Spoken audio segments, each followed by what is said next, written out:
Comment opérer avec les anges? Les anges ne sont pas d'abord tes aides. Ce sont les aides de ta destinée. Ils ne viennent pas d'abord pour te faire les beaux yeux. Ils viennent pour t'accompagner dans ce pourquoi Dieu t'a envoyé sur la terre. Les anges n'accompagnent que ceux qui se sont placés dans leur rang. On parle de cette armée qui va venir au dernier jour. Cette armée est composée de vous et moi par la grâce de Dieu.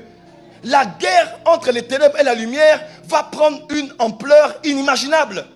Avant-hier, je voyais encore l'histoire des bébés à la carte est en train de revenir. Les commissions d'éthique se rassemblent pour se dire quelle doit être la limite. ChatGPT, quelle doit être la limite? On vit dans un monde terrible où le diable fait en sorte que l'iniquité puisse s'accroître. Mes frères et sœurs, on ne peut pas vivre la vie chrétienne comme on la vivait.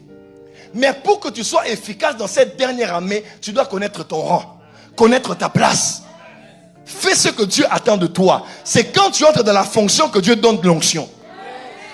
L'onction, c'est Dieu qui te prête ses mains et ses pieds pour que tu avances à son rythme. L'onction, c'est la capacité que Dieu te donne pour que tu fasses ce qu'il aurait fait s'il était à ta place. Ce soir, Dieu te donne l'onction. Par rapport à ton appel et à ta vocation, Dieu te donne l'onction.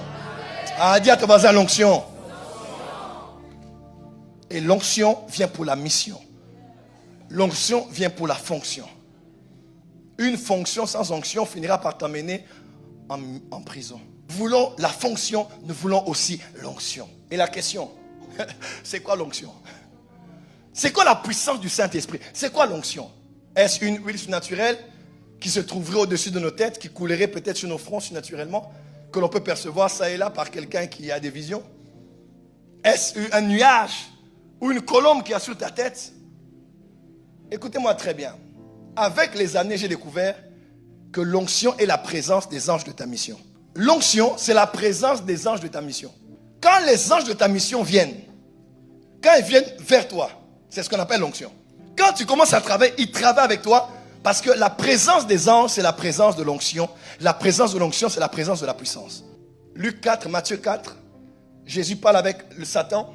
Satan s'en va loin de lui. Matthieu dit, quand il a fini, les anges sont venus pour le servir. Mais Luc dit, quand Satan est parti, Jésus, Luc 4, verset 14, Jésus sortit du désert, revêtu de la puissance de l'Esprit. À vrai dire, Matthieu a dit les anges, Luc a dit la puissance. Les deux ont dit la même chose. Parce que ce que Matthieu a appelé les anges, Luc a appelé ça, c'est la puissance. Quand on dit Dieu te donne l'onction de guérison, ça veut dire quoi? Il t'a donné des anges qui opèrent dans la guérison. Parce que quand un ange vient et qu'il descend et qu'il touche les eaux, quel est cet ange qui touchait l'eau pour que la vertu guérissante entre dans l'eau afin que le premier qui entre